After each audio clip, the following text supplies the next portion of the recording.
Hey guys, it's Courtney here again with my golf affair.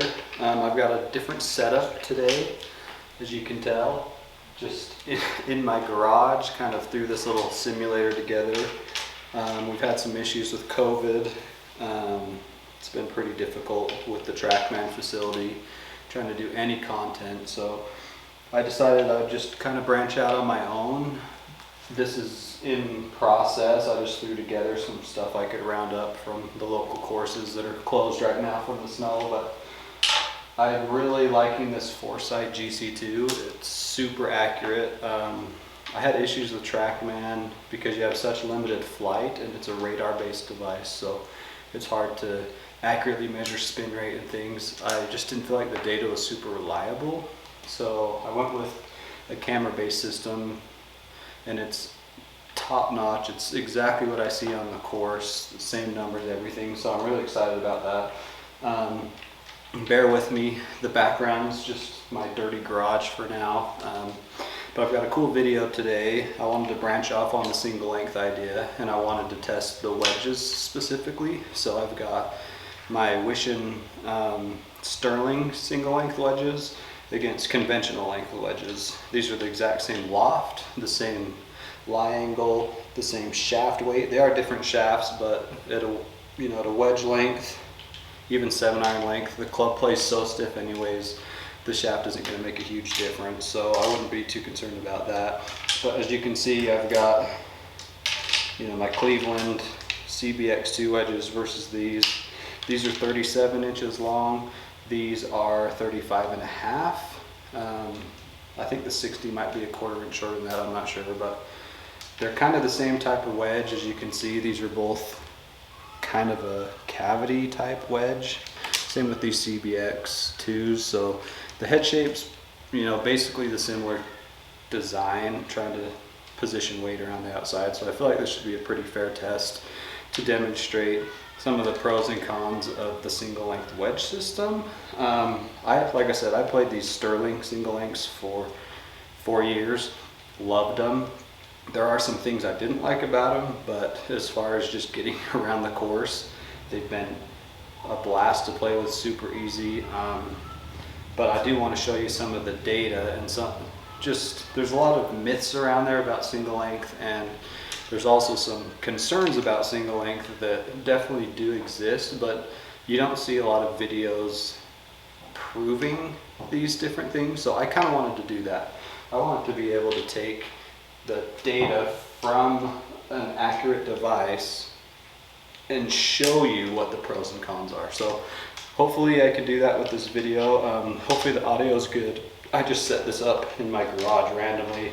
I'm not an expert at videos or anything, so it could be good, could be bad, but hopefully at least gives you the information that you need. So yeah, I'm gonna hit a few shots with, I have a 60 and a 56, and then these come stock 60 and 55, but I have a loft lie machine that's back in the corner of my garage, and I bent them so they're the exact same loft and lie. So I verified them. There's not any issues about specs, so we should get a fairly reasonable test. So I'll start that off and show you guys some of the shots and some of the data and let you guys see. Okay, I'm going to start out with the 60-degree single length.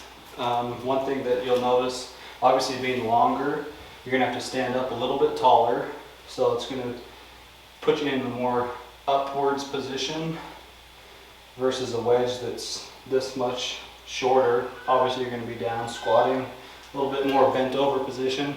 That could be good or bad depending on your athleticism.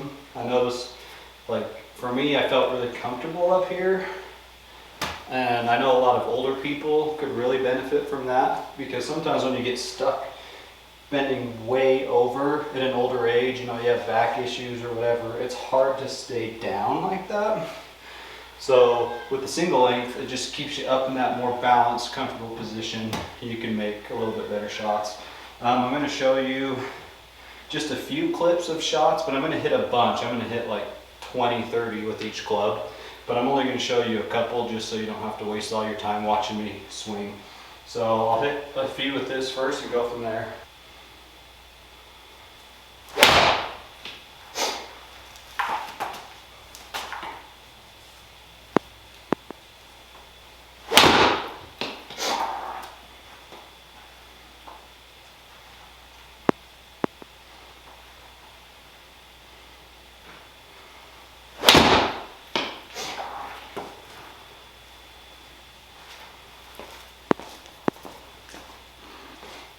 All right, now I've got the standard length 60 degree.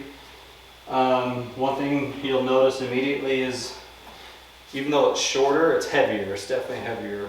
The single links are 275 grams head weight.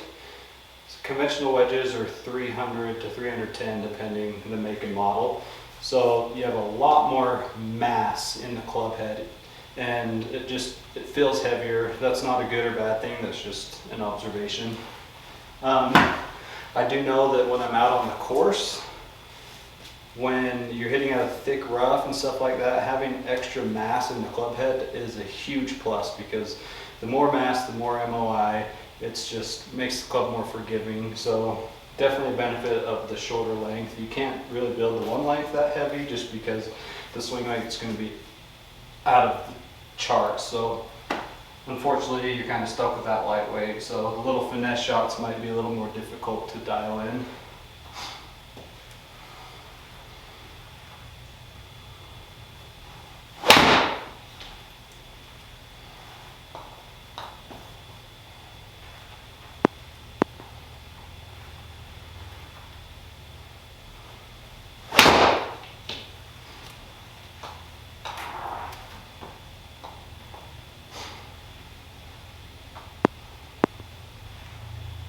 All right, so now I'm going to do the sand wedge. They're both 56 degree loft. So this is actually bent 1 degree weak to match the same as the conventional lengths. But this is where I start to see some of the issues because with the 60 degree, I have so much loft that you just always have a pretty glancing blow. So I would notice with the 60 degree, it would only fly maybe 2 or 3 yards longer is all, but I had way more spin and way more height, peak height, which could be good for some. It could be really bad for some people that already think they hit it too high. But with the 56, now that I start getting a little bit less loft, I get way more ball speed out of this club than I do out of the shorter length. And that's mainly because the club's so much longer that, you know, I'm swinging it a few more miles an hour faster than I would if I've got a 2-inch shorter club. So. And also for me, I play all of my clubs 2 degrees upright, so this is 65 degree lie angle. It's the same with that wedge, but when you have the longer club, the club dynamic lie angle is a little bit more upright. So for me, I'll hit these a tiny bit more left than I would with the shorter clubs just because the toe sits up a little bit more when the club's longer. If you shorten the club like that, the toe kind of hangs down a little bit. As long as you don't manipulate your body, if you stayed in the same position, dynamically you'd have a little bit more lie angle or upright lie angle. So I will tend to hit these a little bit more left than I would the shorter length clubs.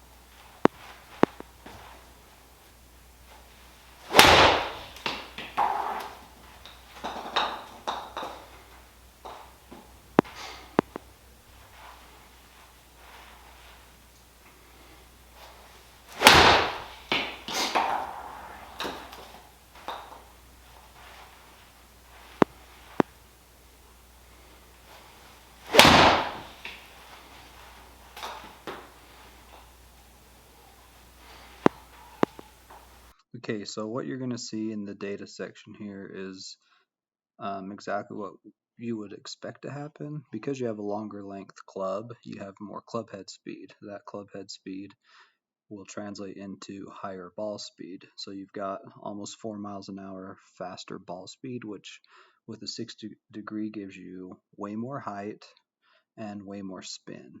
And that equates to about 4 yards, which isn't a huge change, but 4 yards is definitely noticeable if you're coming from conventional length. Foresight also has this bug where it won't show spin rates over 10,000 RPMs, so that's why it's edited in there. I've reported the bug to them, they know about it, so they're hopefully getting that taken care of soon. You'll see the same thing on the 56 degree comparison page. more club head speed, which gives more ball speed, which gives higher peak height. So that is a trend you'll see. You'll also see that on the gap wedge and the pitching wedge if I were to do that for every club. But that will also give you more carry distance. So I got 5 extra yards.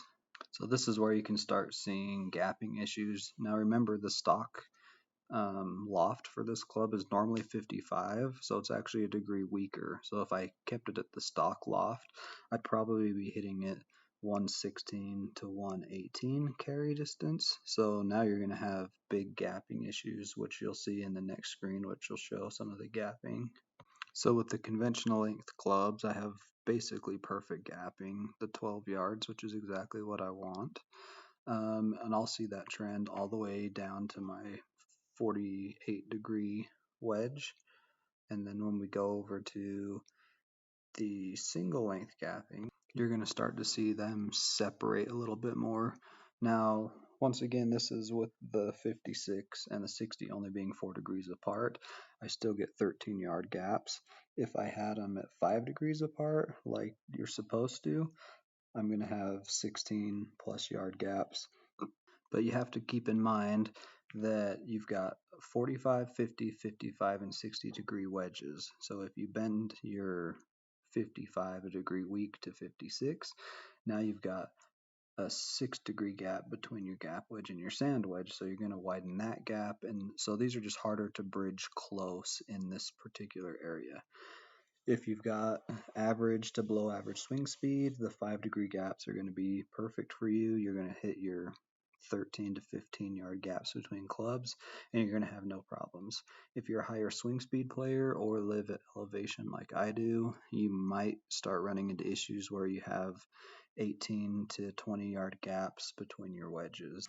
So to sum everything up, yes, I do see with single length wedges that you do launch them higher, and in some cases you can spin them more because you have added club head speed.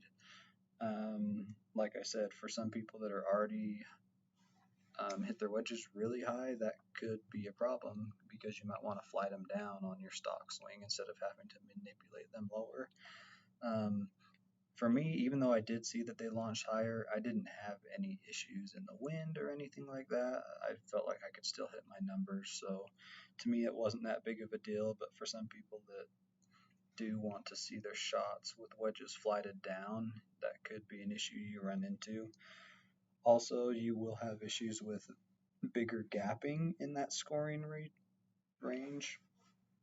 Like I said, that could be a non-issue for most golfers, and for some of you, maybe on the higher speed spectrum, that could become an issue. Some of the pros, obviously, the single length concept, I think, is brilliant in regards to having one setup, one ball position. For older people, maybe with bad backs or something, like I said earlier, it can make it more comfortable on your back and on your body because you're swinging the same club basically every time, and that will develop some repeatability and consistency. So hopefully you guys enjoyed that video and I gave you enough information, made it clear. Please feel free to leave comments below if you think I left something out, if you think I could present things better. I'm working on getting better with my editing and making things more enjoyable to watch, so hopefully I can keep improving there. But thank you guys for following and watching, and hope you guys have an awesome day.